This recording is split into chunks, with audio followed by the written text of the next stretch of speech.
ಅದು ಅಪ್ಪಾಜಿ ಏನಿಲ್ಲ, ಮಗಳು ಅಳಿಯ ಮನೆಗೆ ಬಂದಿದ್ದಾರೆ, ಅವ್ರನ್ನ ವಿಚಾರಿಸ್ಕೊಳ್ಳಿ. ನನ್ನ ಮಾತಿದ್ದಿದ್ದೆ. ಚಿಕ್ಕಪ್ಪ ಚೆನ್ನಾಗಿದ್ದೀರಾ?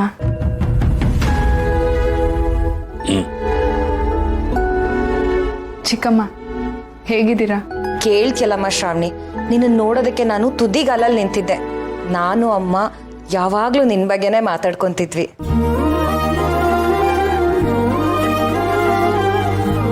ನೀನ್ ಬಂದಿದ್ದು ಈ ಮನೆಗೆ ತುಂಬಾ ಖುಷಿ ಆಯ್ತಮ್ಮ.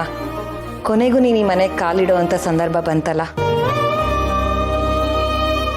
ನನಗೆ ಗೊತ್ತು, ಅಪ್ಪಂಗೂ ಚಿಕ್ಕಪ್ಪಂಗೂ ನನ್ನ ಮೇಲೆ ಕೋಪ ಇದೆ. ಆದರೆ ಅದನ್ನೆಲ್ಲ ಮರೆತು ಪ್ರೀತಿಯಿಂದ ನನ್ನನ್ನು ಇವತ್ತು ಕರೆದಿದ್ದೀರಾ ಅಂದರೆ ಎಲ್ಲರೂ ನನ್ನನ್ನು ಕ್ಷಮಿಸಿದ್ದಾರೆ ಅಂತ ಅನ್ಕೋತಾ ಇದ್ದೀನಿ.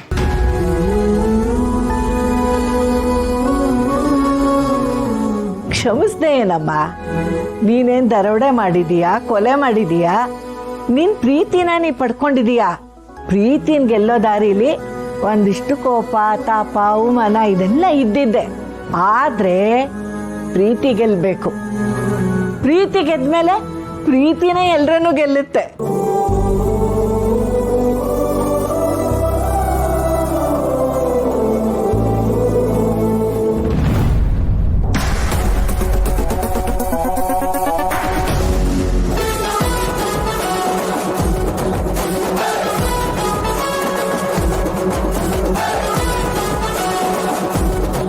ನನ್ನ ಗಂಡ ಯಾವಾಗಲೂ ಈ ಮನೆ ಬಗ್ಗೆನೇ ಮಾತಾಡ್ತಾ ಇರ್ತಾರೆ. ಅವ್ರು ಈ ಮನೆ ಬಗ್ಗೆ ಮಾತಾಡಿದಾಗೆಲ್ಲ ನನಗೂ ಇಲ್ಲಿಗೆ ಬರಬೇಕು ಅಂತ ಅನ್ನಿಸ್ತಾ ಇತ್ತು.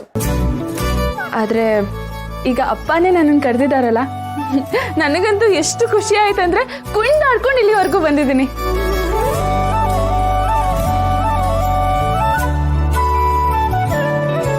ನಾನು ಇವ್ರ ಕೈ ಹಿಡ್ದಿರೋದಕ್ಕೆ ನಾನು ಅದೃಷ್ಟ ಮಾಡಿದ್ದೇನೆ. ನಾನೀಗ ನನ್ನ ಗಂಡನ ಮನೆಯಲ್ಲಿದ್ದೀನಿ. ನನ್ನ ಗಂಡನ ಮನೇನ ಪ್ರೀತಿಸ್ತಾ ಇದ್ದೀನಿ. ಆದರೆ ಇವರು ಈ ಮನೇನ ಪ್ರೀತಿಸ್ತಾ ಇದ್ದಾರೆ, ಗೌರವಿಸ್ತಾ ಇದ್ದಾರೆ. ಇದೆಲ್ಲ ಎಷ್ಟು ಚೆನ್ನಾಗಿದೆ ಅಲ್ವಾ ಅಜ್ಜಿ? ನಮಗೂ ಅದೇಮ ಬೇಕಾಗಿದ್ದಿದ್ದು.